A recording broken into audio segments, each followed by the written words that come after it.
Boa noite a todos e a todas. Hoje vamos estudar a poesia de Cesário Verde, poeta português situado entre o simbolismo e o modernismo, que expressa, como poucos, o estado de espírito da intelectualidade portuguesa da época, consciente do atraso econômico, político e cultural de Portugal na segunda metade do século XIX, em que uma incipiente industrialização e urbanização convivia com a forte influência de um conservadorismo católico, o peso de uma aristocracia rural parasitária, uma monarquia anacrônica e a dependência em relação à Inglaterra.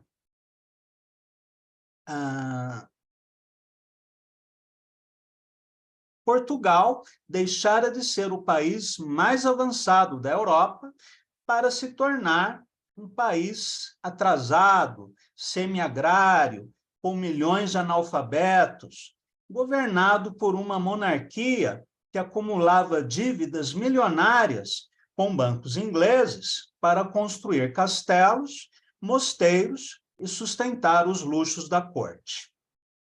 Assim como essa de Queiroz retratou esse período histórico em seus romances, e também Saramago, no romance O Memorial do Convento. Cesário Verde fez algo similar em sua poesia, sendo, por isso mesmo, chamado de realista, embora não exista uma escola poética realista, como houve na prosa de ficção. A temática de Cesário Verde busca retratar uma época, mas em termos estéticos, ele deriva do simbolismo francês, e, em especial, de Charles Baudelaire. Na aula de hoje, vamos conversar um pouco sobre a vida de Cesário Verde e, em seguida, faremos a leitura comentada de O Sentimento de um Ocidental. Cesário Verde nasceu em 1855, em Lisboa. O pai é comerciante e também se dedica à agricultura, na granja de Linda a Pastora, que inspira o poema Nós. O poeta começou a trabalhar como empregado do pai numa loja de ferragens. Ao longo da vida, dedicou-se a atividades relacionadas ao comércio, inclusive na área de exportações. Aos 18 anos, matriculou-se no curso superior em letras, que não concluiu. Conhece Silva Pinto, que se tornaria seu amigo e publicaria, após a morte do poeta, o livro de Cesário Verde. Em 1873, com 19 anos de idade, publicou os primeiros poemas em jornais da época. O seu poema causou polêmica com o seu poema intitulado Esplêndida. Sua vida amorosa foi infeliz. Apaixonou-se pela atriz Tomásia Veloso, que o desprezou. Por causa dela, envolveu-se em um conflito com o amante da atriz, Oliveira Grosso, que espanca o poeta. Seu reconhecimento literário foi tardio. Teófilo Braga, um dos críticos mais importantes da época, publicou uma antologia de novos autores portugueses, em 1877, sem fazer nenhuma menção a Cesário Verde. Em 1880, publicou, aos 25 anos de idade, O Sentimento de um Ocidental, poema comemorativo do bicentenário de Camões, que é ignorado pela crítica. Perdão, do tricentenário, né, da morte de Camões. Hoje, este poema é considerado um dos maiores da língua portuguesa. Em 1884, contraiu tuberculose, falecendo 2 anos depois, com apenas 31 anos de idade. A primeira edição do livro de Cesário Verde é publicada em 1887, 3 anos após sua morte, com tiragem de apenas 200 exemplares. Já nas primeiras décadas do século XX, foi reconhecido por Fernando Pessoa e Mário de Sá Carneiro como um dos precursores da poesia moderna em Portugal. Cesário Verde viveu em um período histórico conturbado. Desde 1820, com a Revolução Liberal, o que se presenciou foi a luta constante entre conservadores e liberais. E esses últimos, muitas vezes, revelavam princípios e objetivos pouco liberalizantes. Instalou-se uma monarquia constitucional que restringia o poder moderador exercido pelo rei, lembrando que até metade do século XIX ainda havia um forte movimento absolutista em Portugal. Contraindo empréstimos no exterior, Portugal constrói milhares de quilômetros de estradas de ferro, dezenas de pontes, valorizando a política voltada aos transportes. A incipiente indústria nacional é relegada, o que privilegia a Inglaterra. Com a construção de novas fábricas, milhares de trabalhadores rurais portugueses deslocam-se para as cidades, em busca de melhores condições de vida, sofrendo, porém, com a ausência de políticas públicas de saúde, educação e habitação popular, além de receberem baixos salários. Portugal carece também de uma política eficaz de saneamento público, o que contribui para a proliferação de doenças, como a cólera, o tifo, a meningite, a pneumonia, a tuberculose, entre outras. Em 1857, a febre amarela se alastrou por Portugal. Por outro lado, as cidades passaram a contar com lampiões a gás e candeeiros elétricos nas ruas, em um primeiro esforço de iluminação pública, e também com jornais, telégrafos e carros puxados a cavalos. 10 anos depois, surgiriam os primeiros trens elétricos no Porto. Em 1872, acontecem movimentos grevistas e é criada a seção portuguesa da Primeira Internacional. E 7 anos depois, acontece o primeiro Congresso Socialista em Portugal. A situação das mulheres, sobretudo no campo, era de ausência de direitos, inclusive à educação básica. Cerca de 90% das mulheres portuguesas eram analfabetas. Em 1884, circula no Porto o primeiro jornal anarquista português, intitulado Revolução Social. É nesse contexto político e social que, em 1880, por ocasião do tricentenário de Camões, que Cesário Verde publica o sentimento por ocasião do tricentenário de Camões, que Cesário Verde publica um poema alusivo ao tema, O Sentimento de um Ocidental, no Jornal de Viagens, que iremos agora ler e comentar.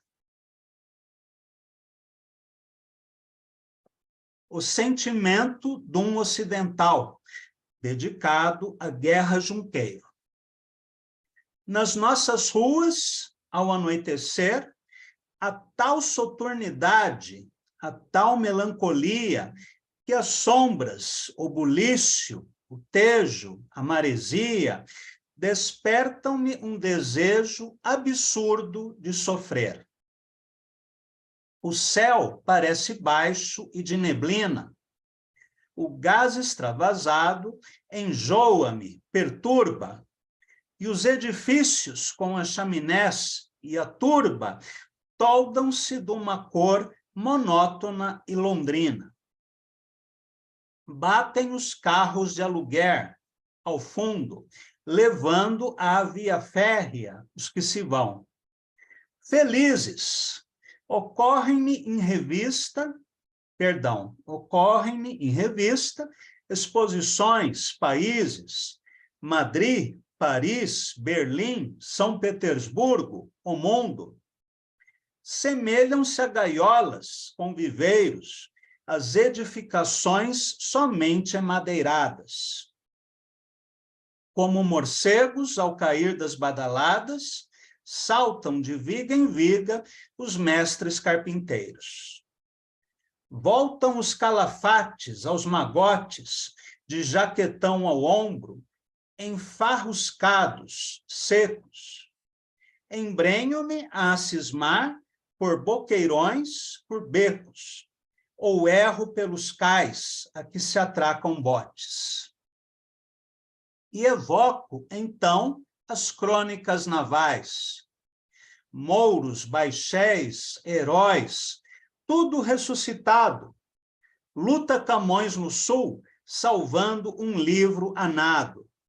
Singram soberbas naus que eu não verei jamais.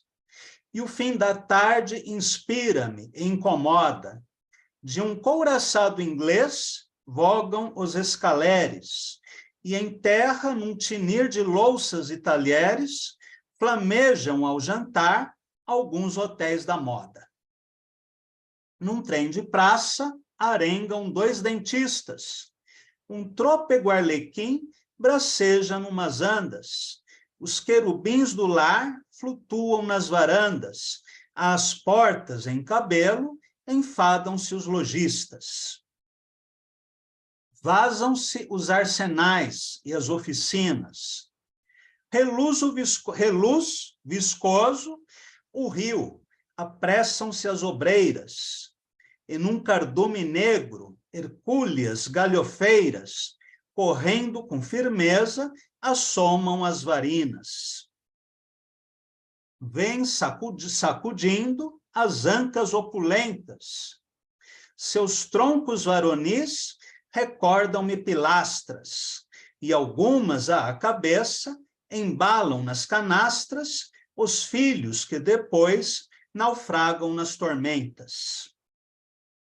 Descalças, nas descargas de carvão, desde manhã à noite, a bordo das fragatas, e apinham-se num bairro aonde miam gatas, e o peixe podre gera os focos de infecção. Segunda parte do poema, Noite Fechada. Toca-se às grades, nas cadeias, som que mortifica e deixa umas loucuras mansas. A aljube, em que hoje estão velhinhas e crianças, bem raramente encerra uma mulher de dom. E eu desconfio até de um aneurisma, tão mórbido me sinto ao acender das luzes. À vista das prisões, da velha sé, das cruzes, chora-me o coração que se enche e que se abisma. A espaços iluminam-se os andares, e as tascas, os cafés, as tendas, os estancos, alastram-se em lençol os seus reflexos brancos. E a lua lembra o circo e os jogos malabares.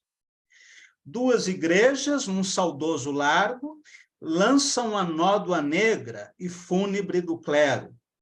Nelas esfumo um ermo inquisidor severo, assim que pela história eu me aventuro e alegro.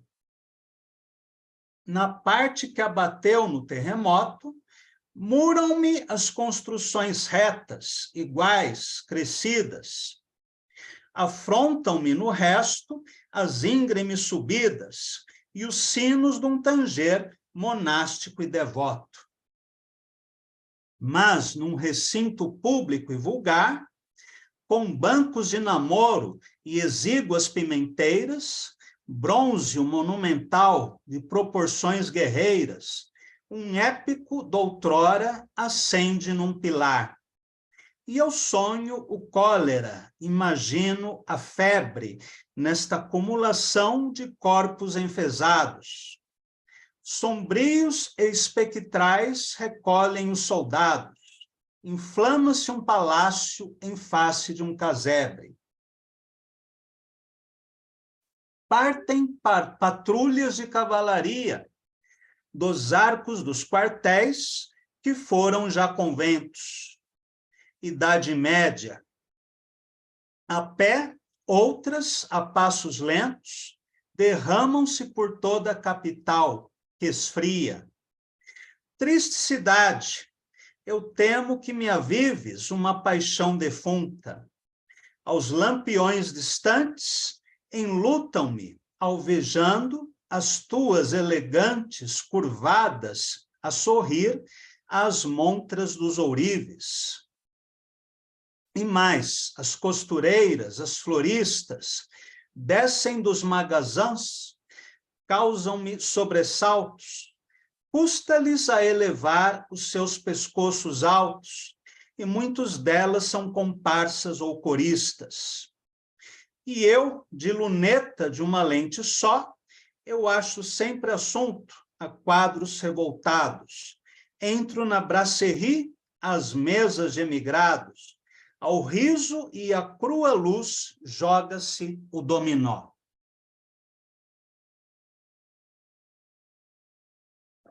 Terceira parte, ao gás. E saio. A noite pesa, esmaga. Nos passeios de lajedo, arrastam-se as impuras.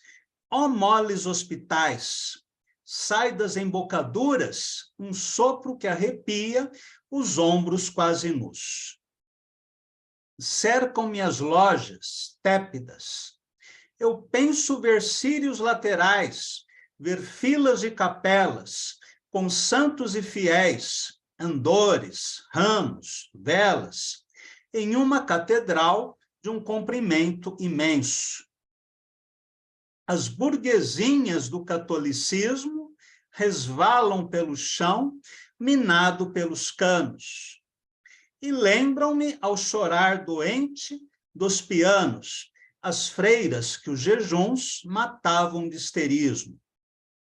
Num cutileiro de avental, ao torno, um forjador maneja um malho rubramente, e de uma padaria exala-se, ainda quente, um cheiro salutar e honesto a pão no forno. E eu que medito um livro que exacerbe, quisera que o real e a análise modessem. Casas de confecções e modas resplandecem. Pelas vitrines, olha, um ratoneiro imberbe. Longas descidas. Não pode pintar com versos magistrais, salubres e sinceros, a esguia de fusão dos vossos reverberos e a vossa palidez romântica e lunar. Que grande obra a lúbrica pessoa que espartilhada escolhe um chális com debuxo. Sua excelência atrai magnética entre luxo que ao longo dos balcões de mogno se amontoa. E aquela velha de bandós, por vezes a sua trene imita um leque antigo, aberto nas barras verticais a duas tintas. Perto escarvam à Vitória os seus mecklenburgueses. Desdobram-se tecidos estrangeiros. Plantas ornamentais secam nos mostradores.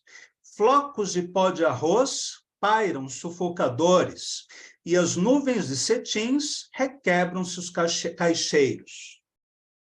Mas tudo cansa, apagam-se nas frentes os candelabros, como estrelas, pouco a pouco. Da solidão regolga um cauteleiro rouco. Tornam-se mausoléus as armações fulgentes. Dó da miséria, compaixão de mim. E nas esquinas, calvo, eterno, sem repouso, pede-me sempre esmola um homenzinho idoso, meu velho professor nas aulas de latim. Quarta e última parte, horas mortas. O teto fundo de oxigênio, de ar, estende-se ao comprido, ao meio das trapeiras. Vêm lágrimas de luz dos astros com olheiras, enleva-se a quimera azul de transmigrar. Por baixo, que portões, que arruamentos, um parafuso cai nas lajes às escuras. Colocam-se taipais, rangem as fechaduras, e os olhos de um caleche espantam-me sangrentos. E eu sigo, como as linhas de uma pauta, a dupla correnteza augusta das fachadas, pois sobem no silêncio, infaustas e trinadas, as notas pastoris de uma longínqua flauta. Sião não morresse nunca, e eternamente buscasse e conseguisse a perfeição das coisas. Esqueço-me a prever castíssimas esposas que aninhem em mansões de vidro transparente. Ó nossos filhos, que de sonhos ágeis, pousando, vos trarão a nitidez às vidas. Eu quero as vossas mães e irmãs enlouquecidas, numas habitações translúcidas e frágeis.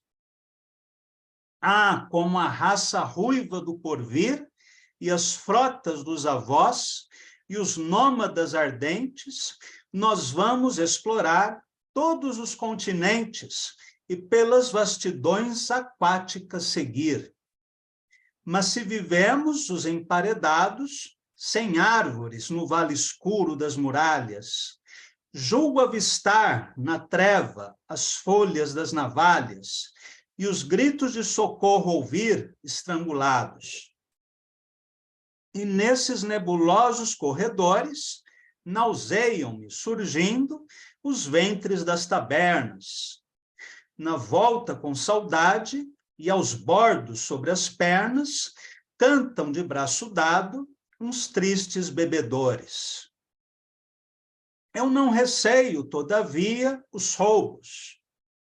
Afastam-se à distância os dúbios caminhantes, e sujos, sem ladrar, ósseos, febris, errantes, amareladamente, os cães parecem lobos.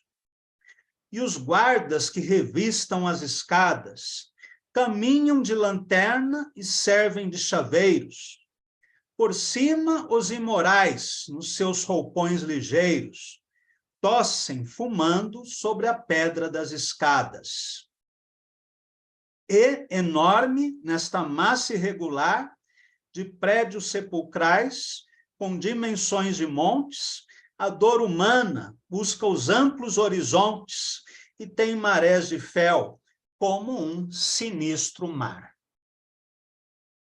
Muito bem. O sentimento de um ocidental, talvez o poema que melhor expresse o compromisso de Cesário Verde de retratar a verdade sem maquiagem, é dividido em 4 partes: Ave Maria, Noite Fechada, Algás e Horas Mortas, e foi publicado pela primeira vez em 1880, numa edição comemorativa do Jornal de Viagens, que homenageava Camões. Como paródia sarcástica ao poema épico camoniano, que relata as aventuras marítimas da esquadra de Vasco da Gama em mares da África e do Oriente, Cesário Verde apresenta aqui o relato de um caminhante solitário no ambiente noturno das ruas de Lisboa.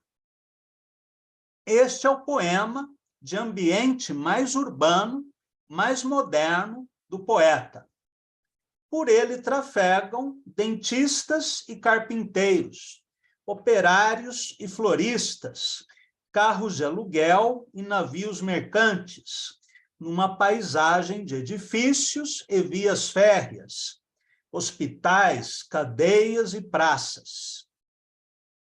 É uma elegia às ruas de Lisboa, essa mistura de capitalismo tardio, espírito rural e cristandade, que o poeta retratou com as verdes tintas do sarcasmo.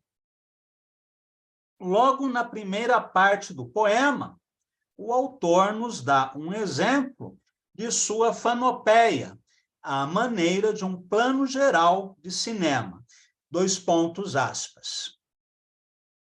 o céu parece baixo e de neblina, o gás extravasado enoja-me, perturba, e os edifícios, com os chaminés e a turba, toldam-se de uma cor monótona e londrina. Fecha aspas. Claro que essa comparação com Londres tem um viés irônico, assim como Mário de Andrade, na paisagem número 1, também faz uma comparação irônica entre São Paulo e Londres. O poema recorda, por vezes, os cenários dos romances de Zola e das crônicas de jornal. Mas a síntese verbal, a linguagem dinâmica, substantiva, as metáforas ferinas, os efeitos sonoros e construções inusitadas, por exemplo, na linha: e sujos, sem ladrar, ósseos, febris, errantes, amareladamente, revelam o artesão apurado, mestre em sua arte, feiticeiro da orquestração das palavras. O sentimento de um ocidental é o documento doloroso de uma época da cultura europeia, a do desenvolvimento fabril, com o inevitável custo social em miséria e sofrimento. Este é o cântico noturno da Gênese do século XX.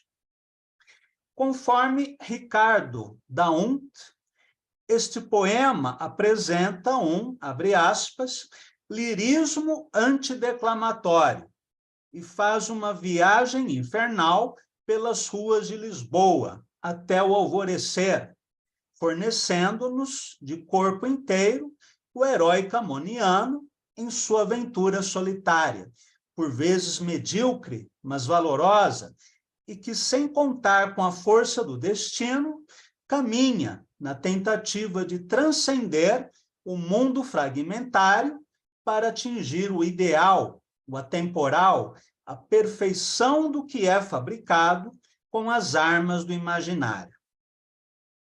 Fecha aspas. Mais adiante, prossegue o autor, abre aspas de novo. Atraído pelo cotidiano, afasta-se de qualquer intuito de fazer do poema um território filosófico, como Anteiro de Quental. Sua obra atesta a presença de um sujeito lírico que deambula pelo mundo urbano da civilização industrial, capturando os variegados recortes físicos e os múltiplos estímulos sensoriais da cidade labiríntica. Fecha aspas. Sob a luz dos conceitos da linguagem cinematográfica, podemos fazer os seguintes paralelos entre o poema de Cesário Verde e a invenção dos irmãos Lumière. Por exemplo, na página 131, quarta estrofe. Semelham-se a gaiolas, com viveiros, as edificações somente emadeiradas. Como morcegos, ao cair das badaladas, saltam de viga em viga os mestres carpinteiros. Podemos pensar aqui numa montagem metafórica, em que há dois planos que sugerem uma relação de analogia. Primeiro, as edificações emadeiradas, depois as gaiolas. Idêntica relação poderíamos estabelecer hoje com os prédios de escritórios. Na página 132, na segunda estrofe, e o fim da tarde inspira-me e incomoda, de um couraçado inglês vogam os escaleres, e em terra, num tinir de louças e talheres, flamejam ao jantar alguns hotéis da moda. Aqui nós poderíamos ter um corte seco entre dois planos de cinema, sem relação direta entre si. Em um plano geral, o couraçado inglês. Depois, em um plano detalhe, as louças e talheres em algum hotel da moda. Na estrofe de baixo, num trem de praça, arengam dois dentistas. Um trôpego arlequim braceja numas andas. Os querubins do lar flutuam nas varandas. Às portas, em cabelo, enfadam-se os lojistas. No primeiro verso, os dois dentistas estão naquilo que nós chamaríamos, na linguagem cinematográfica, de um plano conjunto, né, em que aparecem pelo menos dois atores. Após um corte seco, temos em outro plano, talvez um plano americano, que mostra o protagonista dos joelhos para cima, um arlequim. E, em seguida, sem qualquer relação evidente entre si, separados em diferentes cenas, vemos os querubins do lar e os lojistas. Esta sequência de 4 planos é uma das mais densas do poema, pela justaposição de cenários, personagens e situações que, de certo modo, pintam a diversidade do meio urbano. Na quarta estrofe, vazam-se os arsenais e as oficinas, reluz viscoso o rio, apressam-se as obreiras, e num cardume negro, hercúleas galhofeiras, correndo com firmeza, assomam as virinas. Temos aqui um plano geral, ou seja, aquele plano de cinema que mostra um espaço mais amplo, o rio viscoso. Depois, em 2 planos conjuntos, as obreiras e as varinas, ou seja, as vendedoras de peixes. O realismo social das cenas que se sucedem com rapidez no poema de Cesário Verde nos faz pensar nos documentários do Cine Olho, né, do cineasta soviético Dziga Vertov. Em todas as outras seções do poema, que é dividido em estrofes de 4 versos e métrica de 12 sílabas, podemos encontrar sequências semelhantes, que, pelo uso do corte seco e da montagem, reproduzem tipos sociais, cenários, peripécias, sons, odores e outras experiências sensoriais da Lisboa do final do século XIX, essa Londres em caricatura. A Mário de Andrade escreveu Minha Londres das Neblinas Finas, que prenuncia as grandes metrópoles das décadas seguintes e da atualidade. O poema de Cesário Verde, para além do plano referencial, é um exemplo de alta competência técnica no uso de imagens em movimento no tecido poético. Bem, por hoje ficaremos por aqui. Na próxima semana, leremos mais alguns poemas de Cesário Verde. Agradeço a todos e a todas e até o nosso próximo encontro.